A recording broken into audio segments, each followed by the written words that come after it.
શું કરે છે? देखो अभी बारिश का नजारा।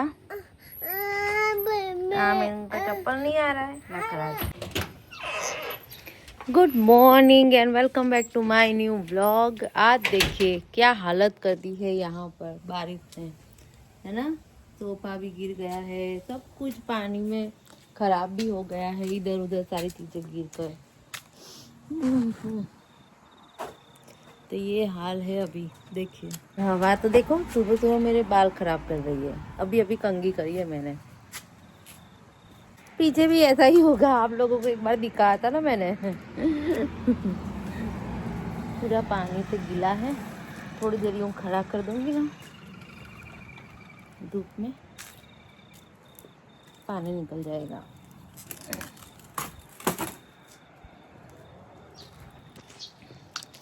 तो ये है हमारी मॉर्निंग, और इसी के साथ हम बताते हैं आमिन क्या कर रहा है। क्या कर रहा है?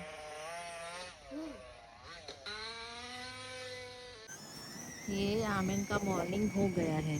चश्मे लगा के, टोपी पहन के, बस अपना कार ड्राइव करने का चालू कर दिया है उसने। आराम से सब पहन के बैठा है। हेलो, हाय। ये ना धूप में ऐसा चलता है ना, कहीं बीमार ना हो जाए ऐसा टेंशन रहता है, बट ये सुनते थोड़ी ना है हमारी। इसके ऊपर से मुझे याद आया, है ना, 11 साल की बच्ची, उसकी मम्मी उसको मना करती है कि फोन मत देख, और फिर वो सब्जी के लिए चली जाती है। शायद उसको डांटा भी होगा, नहीं मानती होगी। तो 11 साल की बच्ची है, उसे थोड़ी ना सही गलत कुछ समझ में आता है, तो माँ बाप तो बोलेंगे ही, डांटेंगे ही ना। तो बस वो सब्जी लेने गई, वापस आकर देखा तो बच्ची ने सुसाइड कर लिया। वो माँ की हालत क्या होगी, समझ में ही नहीं आता। इस दुनिया में ये फोन आया है सबकी मदद के लिए कि सबके प्रॉब्लम बढ़ाने के लिए, है ना। आजकल बच्चे क्या करते पता है, माँ बाप का फोन लेते हैं, माँ बाप को पता भी नहीं होता है वो कौन सी गेम खेलते हैं। वो छुप छुप के करते हैं बच्चे, उनको पता होता है माँ बाप से कैसे चोरी कर सकते हैं हम। बहुत स्मार्ट होते हैं बच्चे आजकल के तो। और फिर अकाउंट भी बना लेते हैं, रील्स स्कैन वो सब, और अजीब अजीब चैटिंग वगैरह करते रहते हैं ये लोग आपस में। पता ही नहीं चल रहा है ये जमाना कहाँ जा रहा है। और ये रील्स वगैरह वाली जो भी मतलब एप्लीकेशन जहाँ जहाँ जिस देश में जो जो चलती है ना, वो सच में आज आपके बच्चों को है ना बिगाड़ रही है। हमारे टाइम में तो ऐसा था कि गलत संगत वाली सहेली हो या दोस्त हो तो माँ बाप वो पीछे पड़ जाते। माँ बाप क्या, पूरा घर पीछे पड़ जाता था। इसके साथ बात मत करो, इसके साथ कहीं जाओ मत, इसके साथ कोई दोस्ती मत रखो, है ना। चाहे कितनी भी वो पढ़ने लिखने में कितने भी वो लोग होशियार हो, फिर भी माँ बाप हमें उनके साथ नहीं जाने देते थे। ऐसा होता था। शायद जो 19 के हैं वो लोग मेरी बात को समझ सकते हैं, उन लोग के साथ भी ये हाल हुआ होगा स्कूल के टाइम में, कॉलेज के टाइम में, कभी भी। तो ये माँ बाप को पता है कि हमारे बच्चों के लिए आगे जाके क्या नुकसान है, क्या फायदा है, उसकी वजह से ये सब होता है ना। इसलिए रोक टोक होती है थोड़ी सी। पर ना क्यों रोक टोक करेंगे बेचारे, हमारे लिए तो पूरी जिंदगी बर्बाद कर देते, ऐसा बोलूँ ना तो अभी चले, ठीक है ना। तो यही है ना। तो ऑस्ट्रेलिया में तो इस बात पर सोच विचार हो रहा है, और एक दो ऐप ऐसी है जो भी रील्स या सोशल मीडिया वाली जो भी है, 16 साल का जब तक बच्चा होता नहीं है तब तक वो ऐसी सारी ऐप्स जो है वो बच्चा यूज़ नहीं कर पाएगा, ऐसा रूल्स आने वाला है। खास करके पढ़ाई करते हुए बच्चों को तो ये सब अलाउ होना ही नहीं चाहिए आजकल, क्योंकि फिर वो किताबों से ज्ञान ढूंढेंगे ही नहीं। अगर किसी मोबाइल ऐप से हमें ज्ञान मिल जाता है और हमारे बच्चे पढ़ने लिखने में होशियार हो जाएंगे, ऐसा सोचकर हम लोग उनको फ़ोन थमा देते हैं, बट वो कोई काम में नहीं आएगा। वो ज्ञान, जो ज्ञान किताबों से मिलता है वो पूरी ज़िंदगी साथ में चलता है। आई होप आप में से काफ़ी सारे लोग मैं समझ पा रहे होंगे मैं क्या कहना चाह रही हूँ। मैं किसी की बुराई नहीं कर रही हूँ, कोई ऐप की बुराई नहीं कर रही हूँ। मैं सिर्फ ये कहना चाह रही हूँ कि बच्चों को पढ़ाई के टाइम पर उनका ध्यान डाइवर्ट कहीं ना हो जाए, उसका हमें ध्यान रखना है। बट उसमें हमें गवर्नमेंट की तरफ से भी ऐसे छोटे मोटे हेल्प मिल जाए तो बहुत अच्छा है ना। मैं तो बोल रही हूँ कि ऐसी बेकार की एप्लीकेशन है ना, होनी ही नहीं चाहिए, इसको बढ़ावा ही नहीं देना चाहिए, चाहे कितना भी बिजनेस कमा रहे हो इसमें से भी। आप बोलोगे कि आप तो खुद यूट्यूब पर चैनल चला रही हो और ये सब बोल रही हो, आप भी तो सोशल मीडिया में अपने बच्चे को दिखा रही हो, काफ़ी सारे लोगों के दिमाग में ये सब आएगा। तो मैं उसमें क्लियर कर देती हूँ मेरी तरफ से कि मैं सिर्फ और सिर्फ मेरी डायरी, मेरे बच्चों के लिए हमारी यादें इकट्ठी कर रही हूँ कि मैं हूँ ना हो तो हम लोग कौन सा लाइफ जीते थे, कहाँ से आए हैं, हमारा बैकग्राउंड में हमारे सोच विचार क्या थे, हमारे माँ बाप, हमारी परवरिश क्या थी, बस उतना ही वो देखे बहुत हो गया। और इसमें आप लोग का प्यार और सपोर्ट मुझे इसलिए चाहिए कि लाइफ में मोटिवेशन होना चाहिए। यहाँ पे बहुत बोरिंग लगता है, देखो पूरा सुनसान है, मैं किससे बात करूँगी, है ना। तो आप लोगों से ये सोशल मीडिया के माध्यम से बात करती हूँ तो मेंटल हेल्थ मिलता है और थोड़ा एक्टिविटी लगता है लाइफ में, कहीं कनेक्ट हूँ सोशल मीडिया के जरिए ही सही, बट दुनिया से कनेक्ट हूँ ऐसा फील होता है मुझे, बस यही है और कुछ नहीं है मुझे। अभी भी इतनी धूप है, शाम हो गई है अच्छे से। छोटी सी चिड़िया दिखाऊं, ये देखो कितनी छोटी छोटी चिड़िया है।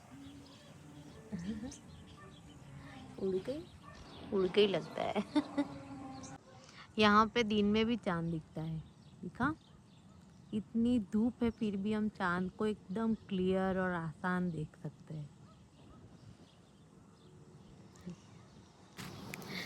तो बहुत ही अच्छा एटमॉस्फेयर लगता है शाम को मुझे, बादलों के अलग अलग कलर, एक तरफ चांद दिखता होता है, एक तरफ सूरज दिखता होता है। ये सब चीज़ों से मुझे याद आया कि आज मुझे भी अलग अलग कलर के सीड्स यूज़ करने हैं। सीड्स है ना, खाने में थोड़ा बेकार लगता है क्योंकि कौन भिगो के रखे फिर खाए, एक दो दिन कर लिया तो तीसरे दिन भूल जाते हैं, ये सब प्रॉब्लम बहुत होता है। इसलिए मेरे जैसे लोगों के लिए मैंने एक आसान तरीका ढूंढा है और ये उन लोगों के लिए भी काम में आएगा जिन लोग को डाइट में कुछ मीठा खाने का मन होता है ना, उन लोगों के लिए तो ये आशीर्वाद रूप होने वाला है। तो मैं क्या करने वाली हूँ सीड के साथ, चलो मैं दिखाती हूँ। मैंने ये पंपकिन के सीड है ये वाले, और ये है सनफ्लावर के सीड, इसको मैंने यहाँ पे धूप दिखाने के लिए रखा है। सोच रही हूँ कि टिक्की जैसा बना दूंगी इसका, कि कभी भी खाने का मन होता है थोड़ा टेस्टी भी लगे और अच्छा भी है हेल्थ के लिए। ज़्यादा नहीं खा सकते इसे, मुझे उतना पता है, बट थोड़ी बहुत तो खा सकते हैं। मेरे पास जो गुड़ अवेलेबल है उसको मैं ले रही हूँ, जिसको बारीक ऐसे मैं कट कर रही हूँ अभी। यहाँ पर जो बीज है वो सारे मैंने ले लिए हैं। यहाँ पर मैंने 3 तरीके के बीज लिए, इसमें ब्लैक टी भी लिया है, वो बहुत ही कम लिया है मैंने, और ये 2 बीज ज़्यादा लिया है, और उतनी ही मात्रा में मैंने यहाँ पे गुड़ लिया है। अभी ये सारे सीड को सबसे पहले मैं हल्का सा भून लेती हूँ और थोड़ा फ्लैक्स भी मिला दूंगी इसमें लास्ट में, और सब भून जाने के बाद 1 चम्मच घी डालूंगी। वो हल्का सा गर्म होने के बाद वो जो गुड़ है ना उसे मिला दूंगी। गुड़ मेल्ट होते ही थोड़ी देर चेक कर लूँगी कि वो ठीक से पका है कि नहीं। अगर ये क्रंची हुआ है तो पक गया है, तो नहीं हुआ था तो फिर मुझे दोबारा चेक करना पड़ा है। दोबारा में वो सही तरीके से हो गया था, इसलिए मैंने मिला दिए सारे सीड, तब गैस बंद कर दिया था। अभी सारे सीड मिलाने के बाद उसको मैंने 2 बेकिंग पेपर के बीच में ये स्टफ़ को रखा और उसके बाद एक बड़ा सा पाटला लेके उसको पिचक डाला जिससे ये फैल जाए अच्छे से, ताकि मुझे बेलने में मेहनत कम लगे। और बाकी फिर जितना पतला चाहिए उतना तो बेलना पड़ता ही है। तो यहाँ पर देखो मैं इस तरीके से बेल रही हूँ, आप देख सकते हो कितना पतला हो गया है ये, है ना। और अभी इसके पीसेस गरम गरम होता है तभी करना पड़ता है, अदरवाइज़ फिर ये हो नहीं पाएंगे। और इसे स्टोर कैसे करते हैं ना वो भी दिखाई देती हूँ मेरी स्टाइल में। और मैं टिक्की के लेयर के बीच में एक बटर पेपर रखती हूँ ताकि वो आपस में चिपक ना जाए। अभी चख के तो देखना ही पड़ेगा ये कितनी टेस्टी हुई है। वाह, बहुत ही मज़ा आया ये खा के। आप लोगों को ये चीज़ तो याद होगी, मेरी और अर्पित की क्रिसमस गिफ्ट हमको हमारी नौकरी से जो मिला था वो, इसमें सारी ऑर्गेनिक चीज़ें हैं। और ये जो है पास्ता है हैंडमेड पास्ता, अर्पित को तो बहुत कम पसंद है, बट मैं आमिन के लिए आज बनाने वाली हूँ, इसलिए आज ये ट्राई करने वाली हूँ। और ये है ऑर्गेनिक चॉकलेट ट्राई करूँगी आमिन को पसंद आती है कि नहीं। और ये है विनेगर, ये भी ऑर्गेनिक विनेगर है जो सलाद में वगैरह में डलता है।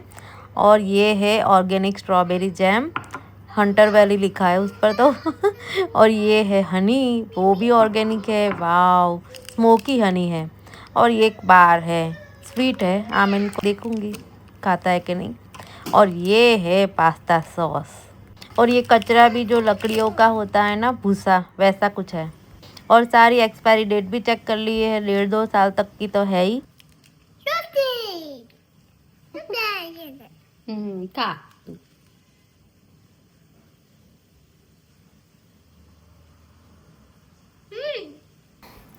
यहाँ पे सॉल्टी पानी उबल चुका है और मैं उसमें ऐड कर रही हूँ हैंडमेड पास्ता जो एकदम ऑर्गेनिक है। वैसे तो पास्ता इंडियन स्टाइल का बहुत ही टेस्टी बनता है, बट मैं आमिन के लिए बना रही हूँ ना, इसलिए यहाँ पर जैसे बनता है ना वैसे ही बना रही हूँ। उबले हुए पास्ता को मैंने अभी एक बाउल में निकाल दिया है और थोड़ा सा पानी मैंने तपेले में रहने दिया है, जिसमें मैंने ऐड किया है ये पास्ता सॉस, क्योंकि अच्छे से मैं गर्म कर पाऊँ ना, इसलिए थोड़ा सा पानी रहने दिया था। जैसे ही सॉस थोड़ा गर्म हो गया, फिर मैंने उसमें उबला हुआ गरम पास्ता मिक्स कर दिया और ज़्यादा टेस्टी बनाने के लिए थोड़ा मोज़रेला चीज़ ऐड कर दिया। और ये था फाइनल रिजल्ट जिसे मैं टेस्ट करने जा रही हूँ। वाव, कितनी कम मेहनत में एकदम इटालियन टेस्ट आया है, मज़ा आ गया। अभी पास्ता का सारा काम ख़त्म करके किचन क्लीन करके थोड़ी देर बाहर खेल रहे थे, तो इतना अच्छा लग रहा था ना, ये प्लेन जा रहा था वो देखकर। धूप तो चली गई थी बट फिर भी उजाला था थोड़ा बहुत, तो मैं और आमिन थोड़ी देर बाहर खेले और बाद में अर्पित आए आमिन के लिए पिज़्ज़ा लेके, क्योंकि आमिन को पास्ता पसंद नहीं आया था। और देखो पिज़्ज़ा तो आराम से खाने लगा वो टीवी देखते देखते। आमिन को चीज़ पिज़्ज़ा बहुत ही पसंद है, इसलिए अर्पित उसके लिए हफ्ते में 1-2 बार तो ले आते हैं। अभी सबसे लास्ट में बारी आएगी अर्पित के डिनर को प्रिपेयर करने की। इसी के साथ मैं करने जा रही हूँ आज के ब्लॉग का एंड। आई होप आपको आज का ब्लॉग अच्छा लगा होगा, तो प्लीज़ लाइक शेयर और सब्सक्राइब करना बिल्कुल ही मत भूलिएगा। कल मिलते हैं नए ब्लॉग में।